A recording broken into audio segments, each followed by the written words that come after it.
Ingatnya kosong atau enggak kan. Biasanya hasilnya boolean. False kan karena ada isinya. Kalau kita kosongin,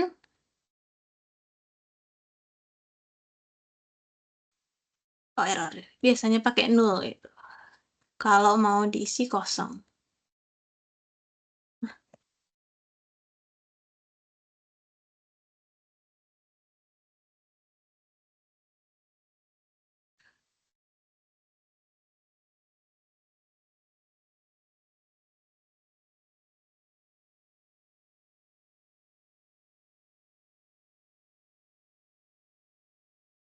Oke, nanti aja deh.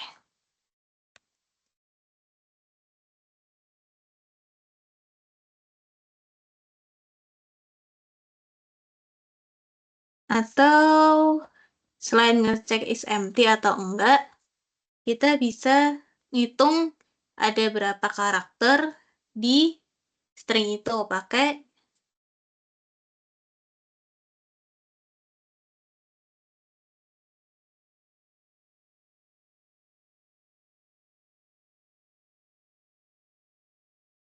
ini kan ada 6 karakter.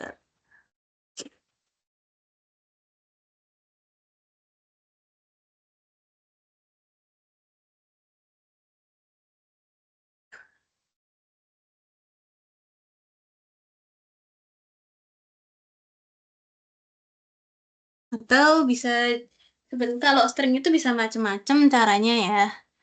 Kita lanjut bisa. Sampai sini ada pertanyaan nggak?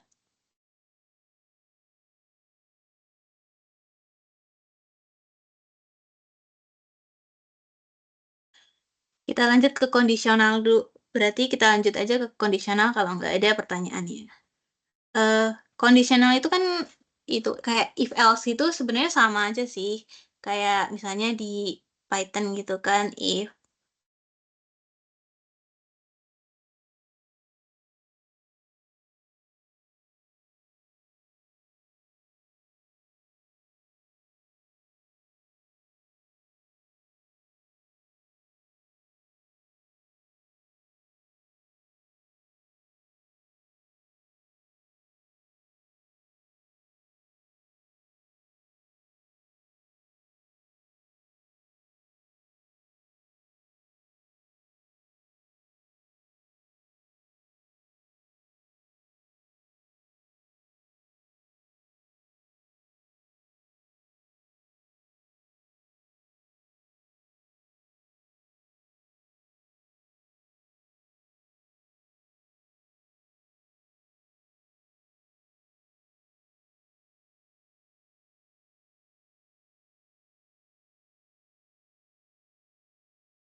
ya sama lah kayak yang di kalau di Python. Untuk collection itu tabel gitu ya. Jadi eh, list dari beberapa variabel itu kita bisa pakai misalnya val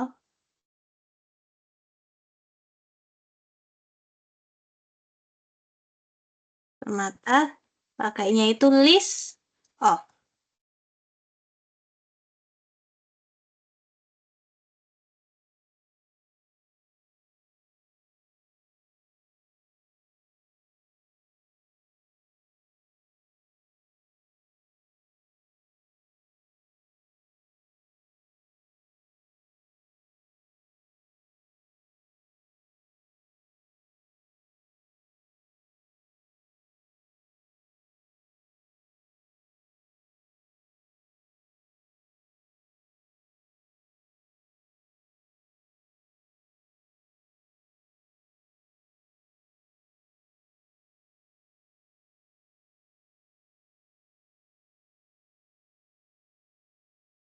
kalau mau ngeluarin salah satu dari tabel juga bisa pakai misalnya mau ambil diamond kan yang list ke list pertama, di list ke 0 ya.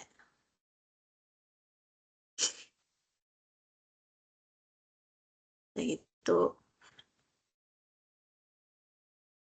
Nah, kalau yang list of ini, collection yang kayak gini tuh sifatnya immutable, berarti sekali dibuat variabelnya ini nggak bisa diganti, nggak bisa ditambahin, atau nggak bisa dikurangin sama sekali.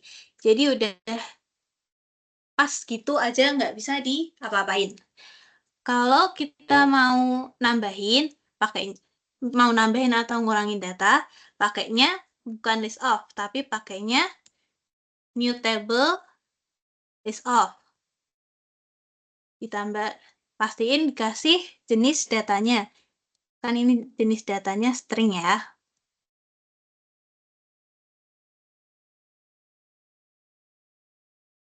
Nah, di sini print. Kalau mau nambahin itu, oke, nama variabel, nama value-nya kan permata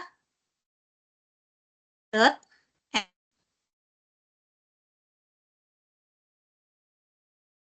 mau ditambahin apa? Misalnya mau ditambahin emerald. Terus kita baru keluarin lagi nih.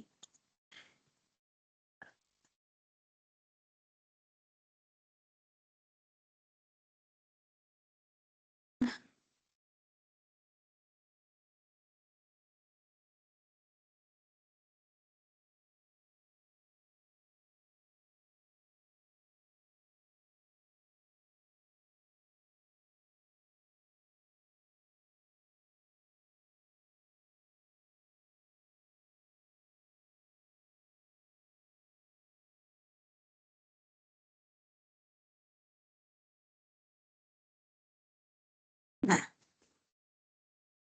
ini. Nah, yang dimasukin itu harus sesuai dengan jenis datanya ya. Kalau nggak sesuai itu jadinya nanti biasanya error. Misalnya kan kita pakainya datanya string. Kalau yang ditambahin di sini integer misalnya. Jadinya error kan. Karena type-nya itu yang ditambahin integer, tapi yang diminta itu string. Tapi sebenarnya nggak harus, kalau mau nambahin, nggak harus sesuai dengan data type itu ada satu, namanya pakainya any. Di any itu kita bisa nambahin pakai string, pakai integer, pakai double, pakai apa aja bisa. Nih, jadi diamond, ruby, topaz, sama integernya 10. Kalau untuk, kan ini tadi udah nambahin. Kita coba mau ngurangin. Pakainya remove. Remove, misalnya,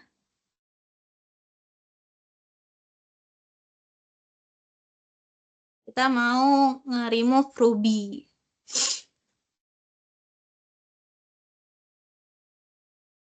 Satu.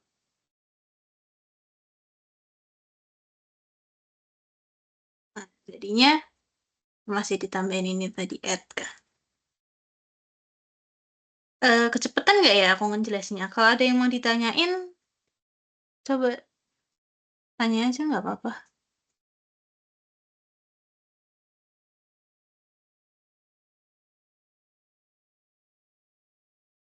Oke.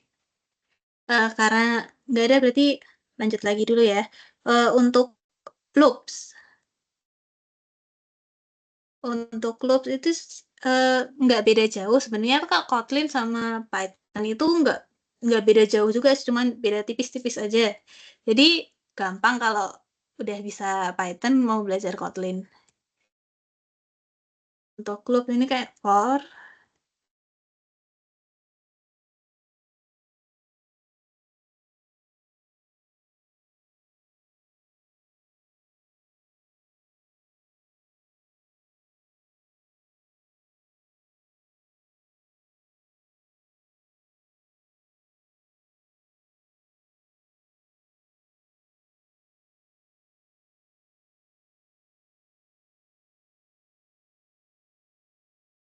untuk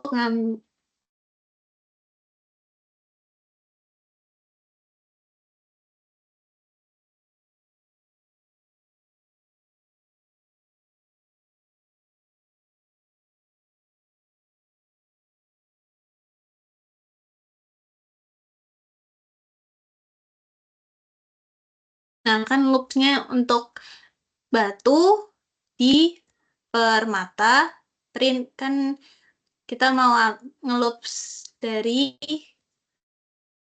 tabel ini. Jadinya ini tuh kita nggak harus buat value atau variabel baru, langsung dimasukin aja nama value-nya di sini. Salah satunya enaknya di situ. Kan langsung keluar kan.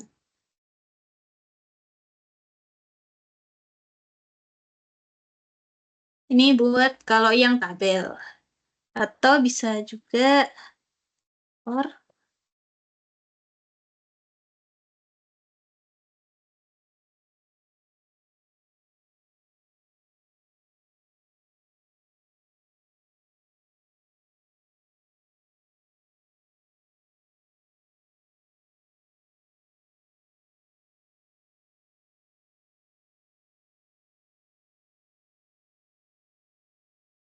untuk nge-loop dari 1 sampai 4 itu bisa pakai titik 2 ini.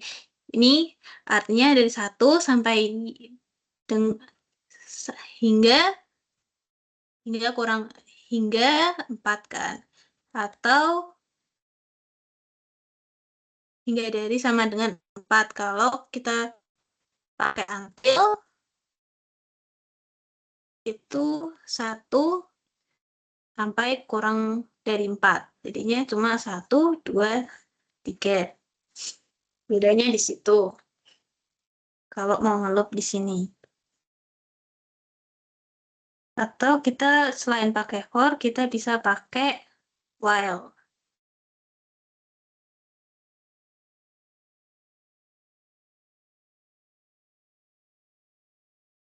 Kita buat indeksnya dulu.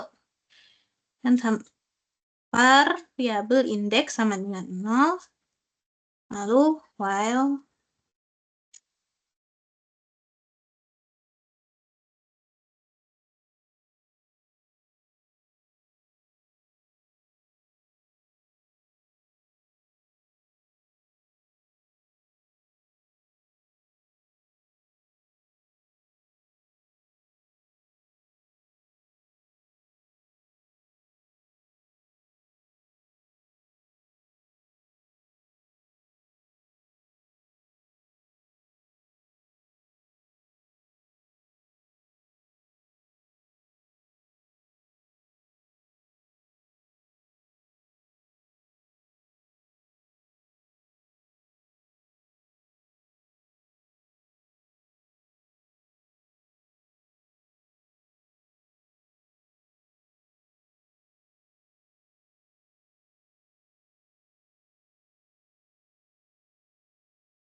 nah ini while-nya dari while index ke 0 hingga kurang dari permata dot size.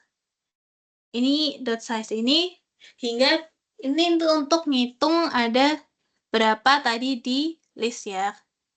Hingga berapa print line permata ke indeks. Nanti munculnya ini ke indeks 0 adalah permata indeks 0. Itu diamond. Lanjut lagi kan di loop jadi ke 1 itu topaz karena ruby tadi kan ini udah dihapus ya. Terus yang kedua itu emerald karena tadi kan udah ditambahin.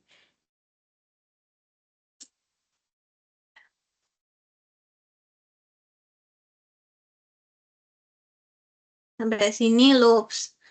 Yang terakhir ini ada function. Untuk function ini itu saja dulu ya.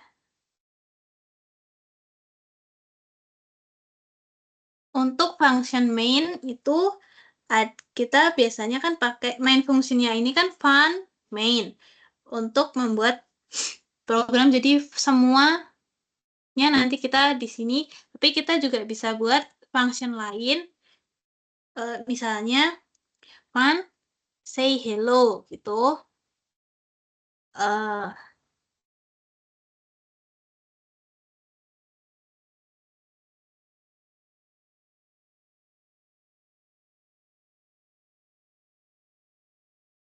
yang nanti kita bisa kita print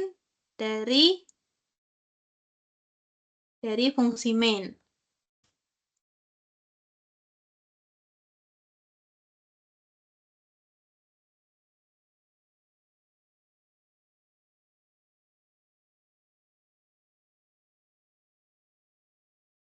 Kalau kita nggak deklarasiin di fungsi main, nanti nggak bisa ngeprint sih.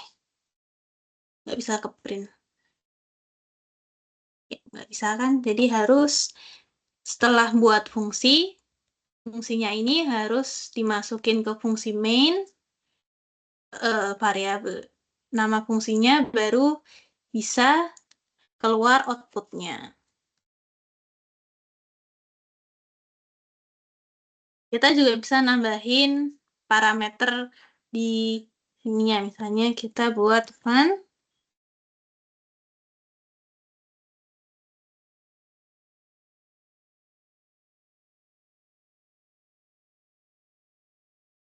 Parameternya pakai nama. Deklarasiin data type-nya apa.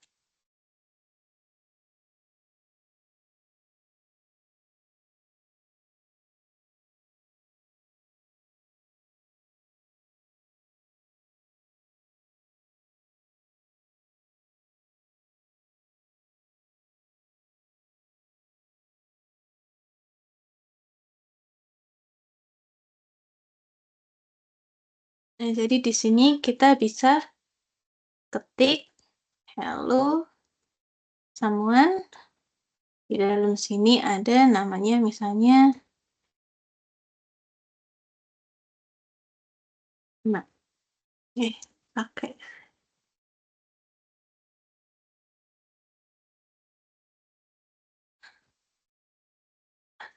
ini.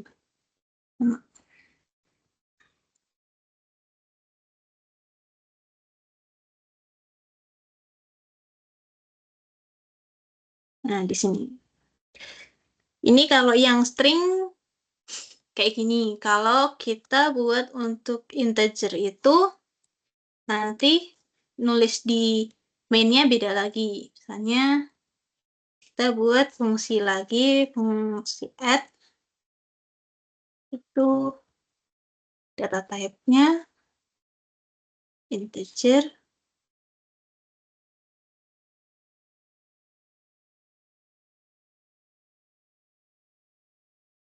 Dan 20 ditambah 30. Nah, di sini kita nggak bisa nulis langsung add. Ini nggak bisa. Nggak bisa. Harus dibuat jadi print line add.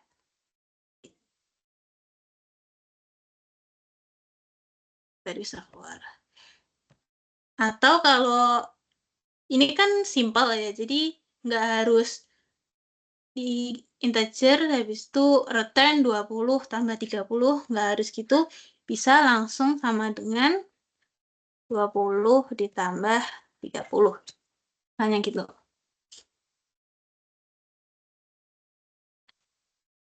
Jadi lebih simple. Ini kalau yang simple gini doang ya. Kalau yang lain nggak bisa. Atau kita bisa buat fungsi yang lain. Misalnya fun bagi x teh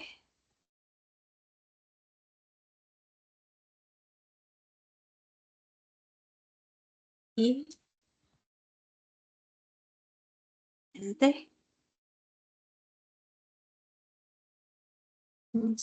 jenisnya ente juga sama dengan x dibagi y. Di sini kita nulisnya jadi print line bagi X sama dengan misalnya 100, Y sama dengan 20.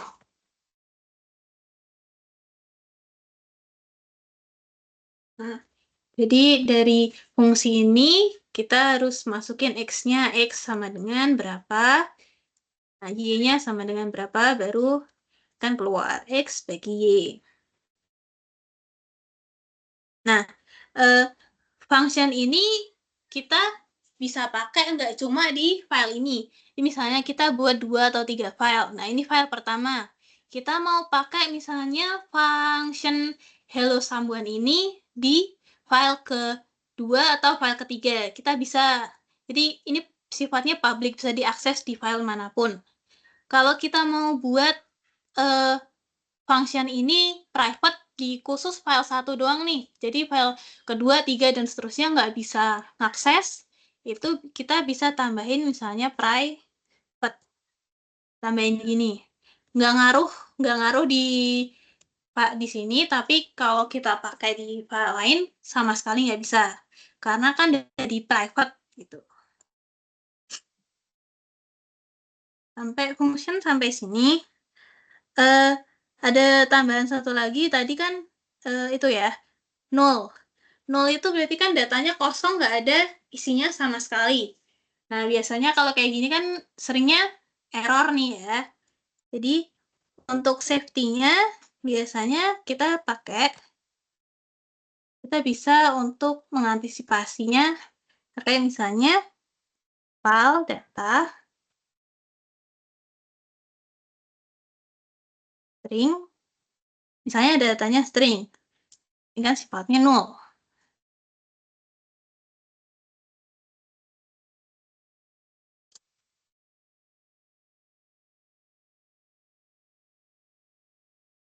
Kan file misalnya data sifatnya kan 0 datanya kan 0. Karena jangan lupa dikasih data type untuk ingat-ingat, jadi nama datanya apa.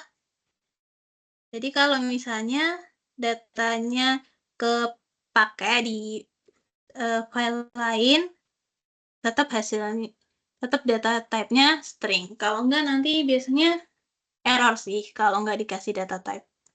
Seringnya itu.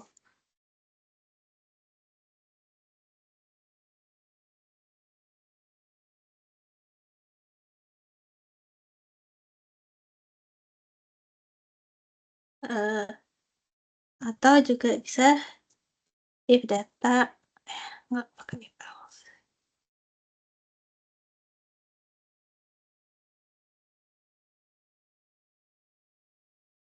No.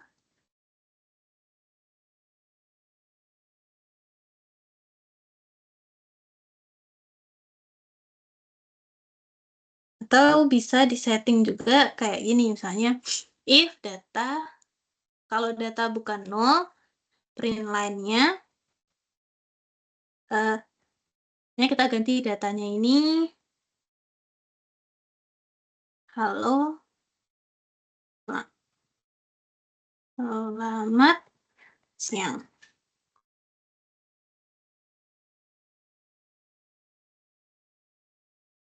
Jadinya, karena ada datanya nih, halo selamat siang. Kalau kita, misalnya ini tadi, 0,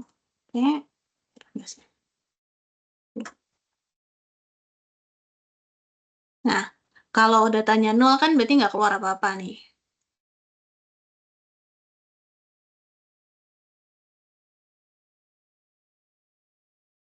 Atau bisa juga yang lebih simpel lagi itu tinggal print line, nama variabelnya tadi data, dikasih tanda tanya, titik, misalnya kita mau apa? Di uppercase. Uppercase ini untuk jadi ini dari kayak gini bisa jadi caps lock semua.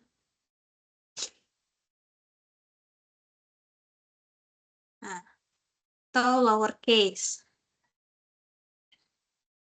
Ini lanjutannya tadi string ini. Nah, ininya kan kecil semua.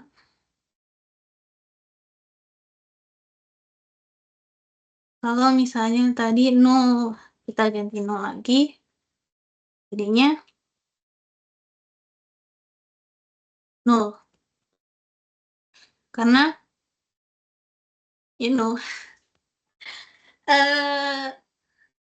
untuk basic Kotlin-nya sampai sini dulu sih. Ada yang mau ditanyain nggak?